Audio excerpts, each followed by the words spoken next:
हाँ भाई, क्या हाल है। मेरा नाम है अलीज़र और आप देख रहे हैं मेरा ज़रनामा। दोस्तों, अगर आपको ये बिजनेस रिलेटेड वीडियोस अच्छी लग रही हैं तो नीचे इंस्टाग्राम और टेलीग्राम की लिंक है। टेलीग्राम पे हमारा एक प्राइवेट ग्रुप है जो कि आप ज्वाइन कर सकते हैं, जहाँ पे बिजनेस डिस्कशन और फाइनेंशियल एडवाइजरी चलती रहती है। So if you are interested in that you should join that ASAP। और इंस्टाग्राम पे आप आ सकते हैं अपने पर्सनल मसलों को लेके। I try to cater to them as much as I can. Pakistan के हालात ख़राब हैं, बात किसी से छुपी हुई नहीं है। सिर्फ 2022 में 7.5 लाख पढ़े लिखे इंटेलेक्चुअल लोग पाकिस्तान को छोड़कर जा चुके हैं, जिसको थिंक टैंक्स ब्रेन ड्रेन कहते हैं। पूरी दुनिया में थिंक टैंक इस बारे में गौर व फिक्र करते हैं कि अपने टैलेंट को रोक के कैसे रखना है, और पाकिस्तान उसके ऑपोजिट चल रहा है। और इतने लाखों की तादाद में लोग पाकिस्तान से जा चुके हैं, और जो नहीं गए वो ये प्लान कर रहे हैं कि किस तरह वो पासपोर्ट वीज़ा करके यहाँ से बाहर जा सकते हैं। तो आज पाकिस्तान के बुरे हालात पे बात करेंगे और देखेंगे कि पाकिस्तान को छोड़ के जाना चाहिए या नहीं। वीडियो की कहानी यहाँ से शुरू होती है कि एक दिन मैं सुबह सुबह उठा, गाड़ी स्टार्ट की, बैंक के सामने गया, गाड़ी लगाई, जाके बैंक में लाइन में लगा। एक लड़का जानने वाला मिलने आ गया, कहता है अली भाई मैं आपको जानता हूँ वगैरह वगैरह। उसकी और मेरी कॉन्वर्सेशन पास बैठा कैशियर सुन रहा था। एंड पे कैशियर ने क्या किया वो आपको पता लगा वीडियो के एंड पे। उसी के पैरेलल एक और स्टोरी चल रही है जिसमें मेरा एक दोस्त मेरे पास आया जिसने कनाडा का वीज़ा अप्लाई कर रखा था, और वो उन्हीं 7.5 लाख लोगों में से एक है जो कि अच्छी यहाँ पे एक यूनिवर्सिटी में लेक्चरर है। और मुझे कहने लगा कि यार पाकिस्तान में अब कुछ बचा नहीं है। तो उसकी गुफ्तगू से और करंट सिचुएशन के लिहाज से जो हमें रिजल्ट मिलता है वो ये है कि पाकिस्तानियों की पाकिस्तान को छोड़ने के 3 मेजर वजूहात हैं। Reason number 1 is currency devaluation. आज से कुछ साल पहले या 1 या 2 साल पहले जिस इंसान के बैंक में 1 करोड़ रुपया था, डिवैल्यूएशन की वजह से उसकी वैल्यू अब सिर्फ 60 to 70 लाख की रह गई है। दूसरी वजह है कि लोगों को पाकिस्तान में सिक्योरिटी महसूस नहीं होती। अगर आप कराची से बिलोंग करते हैं, किसी अदर देन अर्बन सिटी से बिलोंग करते हैं, तो आपको ये नहीं पता कि मैं घर से जाऊंगा तो वापस आऊंगा या नहीं। और इसमें सिर्फ टेररिज्म इन्वॉल्व नहीं है, आपका स्ट्रीट क्राइम और मल्टीपल चीज़ें इन्वॉल्व हैं। आपकी टारगेट किलिंग हो जाती है, आपका मोबाइल स्नैच हो जाता है, आपकी फैमिली सेफ नहीं है। तो पाकिस्तान में लोगों को ये नहीं लगता कि हम अपनी फैमिली के साथ यहाँ पर सर्वाइव कर पाएंगे। That's reason number 2। और तीसरी रीज़न ये है कि पाकिस्तान में रहने वाले लोगों को क्वालिटी ऑफ लाइफ नहीं मिल रही, यानी अनस्टेबिलिटी है। अगर एक इंसान जो बाहर रहता था यहाँ आया, उसने एक फैक्ट्री लगाई रबर की, टेक्सटाइल की, तो पॉलिटिकल अनस्टेबिलिटी की वजह से उसने कारोबार शुरू किया, उस पर टैक्स लग गया, उसकी बिजली कट गई, उसकी गैस कट गई। तो अनस्टेबिलिटी होने की वजह से लॉन्ग टर्म इन्वेस्टर पाकिस्तान में टिक नहीं पा रहे, जिसकी वजह से लोग पाकिस्तान जैसी कश्ती है टाइटैनिक को छोड़ के जाना चाहते हैं। अब कश्ती की एग्जांपल मैंने इसलिए दी है कि जब टाइटैनिक डूबना शुरू हुआ था तो कुछ लोग ऐसे भी थे जो ट्यूबों में बैठ के निकल गए। डूबती हुई कश्ती में से निकल जाना एक वाइज डिसीजन है, और विजडम इंसान को हमेशा सेफ रखती है, इसमें कोई डाउट नहीं है। लेकिन on the other hand risk taking abilities और रिस्क टेकिंग इंसान होना आपको दुनिया में कामयाबी और बहुत सारी दौलत देती है।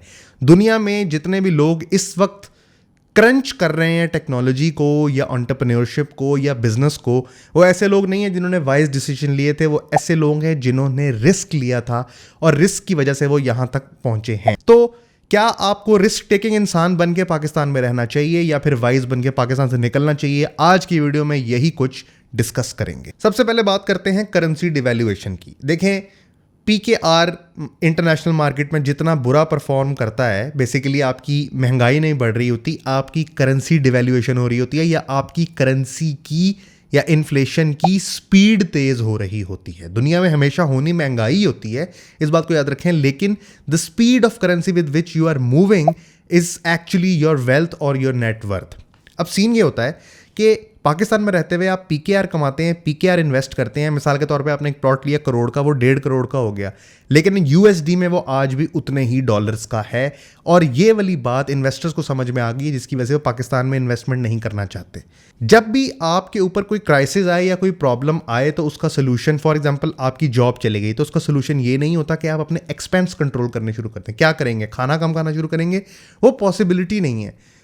बड़े बड़े बिजनेस इंस्टीट्यूशंस के जब ऊपर क्राइसिस आता है तो वो बजाय इसके कि अपने एक्सपेंसेस को कम करें, वो अपनी रेवेन्यू को ज़्यादा कर देते हैं। वो और तरीके सोचते हैं कि पैसा ज़्यादा किस तरह कमाया जाए। तो करेंसी डिवैल्यूएशन को मेरा जवाब ये है कि जब आप ये सोचते हैं ना कि यार अब मेरे पे क्राइसिस है तो मैं खर्चे कम करूं, आप खर्चे कंट्रोल करने के बजाय अपनी इनकम को ज़्यादा करने की एफर्ट कर सकते हैं। इसका एक बड़ा सिंपल था और बड़ा ऐसा सोल्यूशन है जो सुन के आपको लगेगा कि यार ये शायद मजाक हो रहा है, लेकिन ये बात ट्रू है। देखिए, इंटरनेशनल मुल्कों में जब आप रहते हैं तो जो करेंसी आप कमाते हैं उसमें आपको फाइट करने के लिए, मिसाल के तौर पे सालाना इन्फ्लेशन का रेट 5% है, तो आपको 6% बनाना है ताकि 5% इन्फ्लेशन खा जाए और 1% आप जेब में डाल लें। लेकिन पाकिस्तान में रहते हुए आपको इन्फ्लेशन और डिवैल्यूएशन दोनों से लड़ना है। तो इसका सोल्यूशन ये है कि बजाय कि इस बात पे तंग आके पाकिस्तान की कश्ती को फ्ली किया जाए, आप स्पीड ऑफ करेंसी को चेंज कर लें या मोड ऑफ करेंसी को चेंज कर लें। अब इस बात का ये मतलब है कि जो चीज़ें आप PKR में इन्वेस्ट कर रहे हैं, मैंने आपको पहले भी बताया था कि it is the lack of financial knowledge जो हम लोगों को पता नहीं है और हम समझते हैं बाहर जाके शायद हमें नॉलेज आ जाएगी। अगर आप PKR डुबा रहे हैं तो आप जाके USD भी डुबा ही रहे होंगे।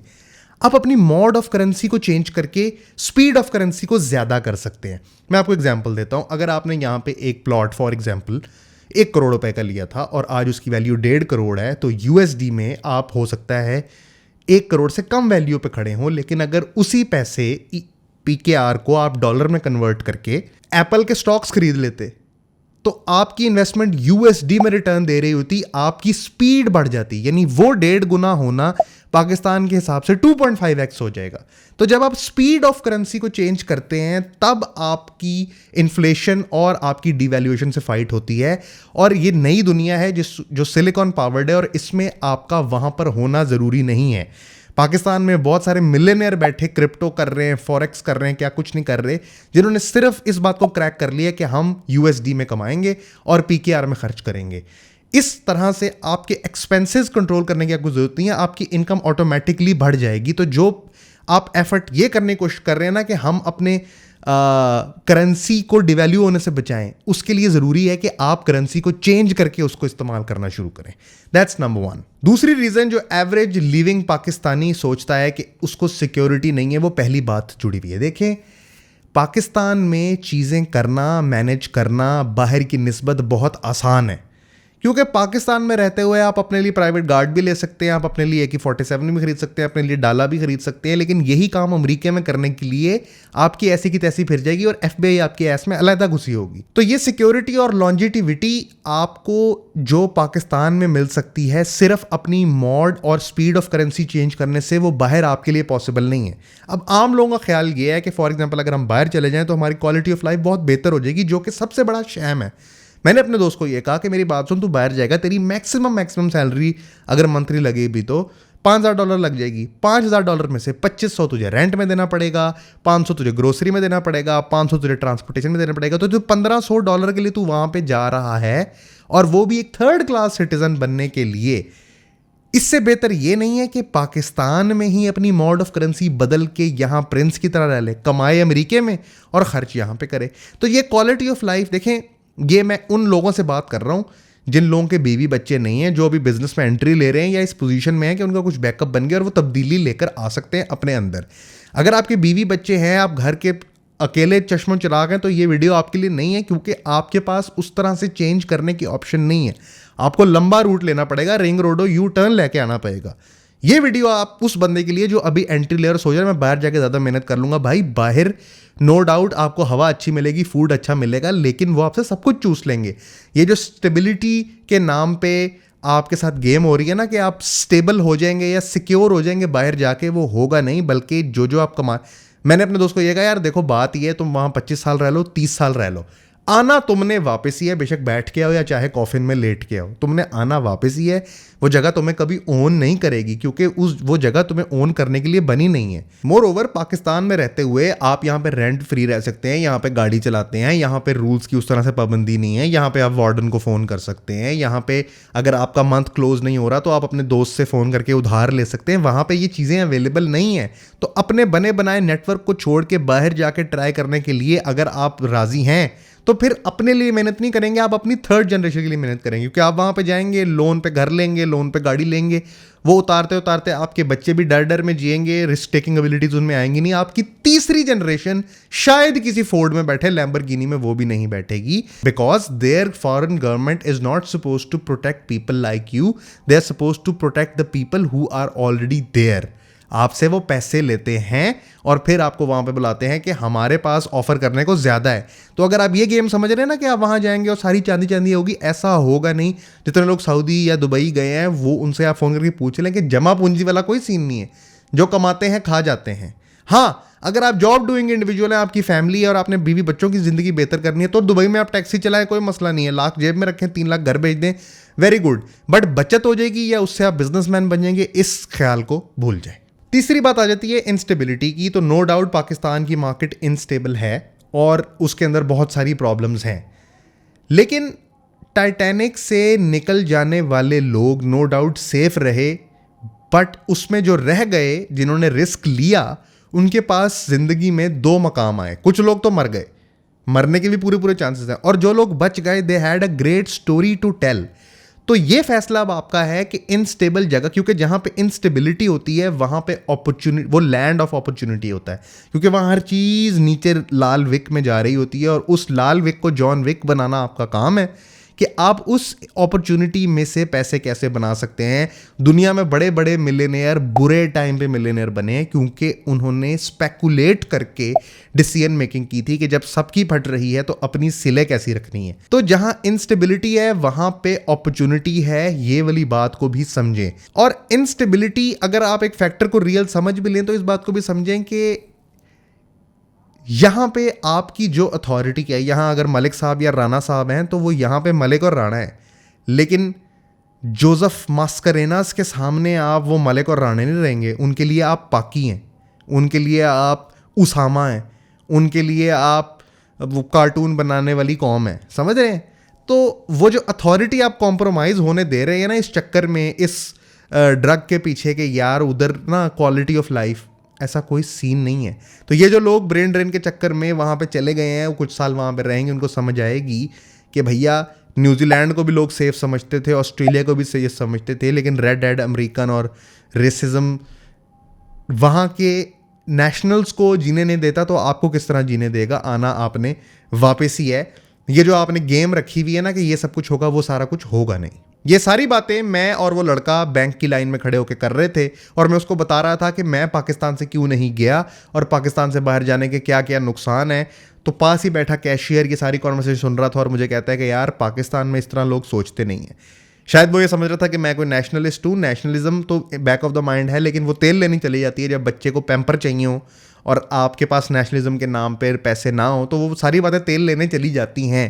बहरहाल उसने इकोनॉमिक्स पढ़ी हुई थी, आई होप कि वो बिजनेस का स्टूडेंट था, तो उसको समझ आ रही थी कि मैं क्या कहना चाह रहा हूँ, स्पीड ऑफ मनी और करेंसी डिवैल्यूएशन। इसके बाद मैंने उसको अपना पे ऑर्डर पकड़ाया, उस पर चंद मिलियन की ट्रांजैक्शंस थी, मेरे अपने नहीं थे, मैं कर रहा था बट मेरे अकाउंट से हो रही थी। जैसे ही उसने वो पेपर देखा, वो अपनी सीट से खड़ा हुआ, मुझे लेके मैनेजर के कमरे में चला गया। मैनेजर ने मुझे अपने हाथ से कॉफ़ी बना के दी, उसके बाद मेरा चेक लेकर गया और वो कैश करा के लेके आया। उसने मुझे अपना कार्ड दिया, अपना व्हाट्सएप का नंबर दिया और कहा कि सर आइंदा आप जब भी, मुझसे ट्रिपल एज का, आइंदा आप जब भी बैंक में आए आपने लाइन में नहीं लगना, आपने सीधा मेरे ऑफिस में आने और मैं आपका काम करूँगा। मैंने उस पे ऑर्डर को देखा या उस कैश को देखा कि इस कायदे आज़म में कितनी पावर है, ये जॉर्ज वाशिंगटन में शायद ना हो, ऑल्दो वो जॉर्ज वाशिंगटन से ही कन्वर्ट होके बने थे। और मैं मुस्कुराते हुए बैंक से बाहर निकला और मैं सोच रहा था कि ये अमेरिका में तो कभी होगा नहीं। ये थी आज की video. I hope my message was clear कि पाकिस्तान के हालात जो ख़राब हैं वो नो डाउट ख़राब तो हैं, लेकिन how can you make the best out of it. अगर आपको फाइनेंशियल एडवाइस, बिजनेस एडवाइजरी या बिजनेस एजुकेशन में इंटरेस्ट है तो टेलीग्राम का लिंक ज़रूर ज्वाइन कीजिएगा, और पर्सनल मामला डील करने के लिए हमने इंस्टाग्राम का नीचे लिंक दे रखा है। अगली वीडियो किस टॉपिक पे होनी चाहिए कॉमेंट करके ज़रूर बताइएगा, और ये वीडियो कैसी लगी ये भी कॉमेंट करके ज़रूर बताइएगा। This is your boy AZ, over and out.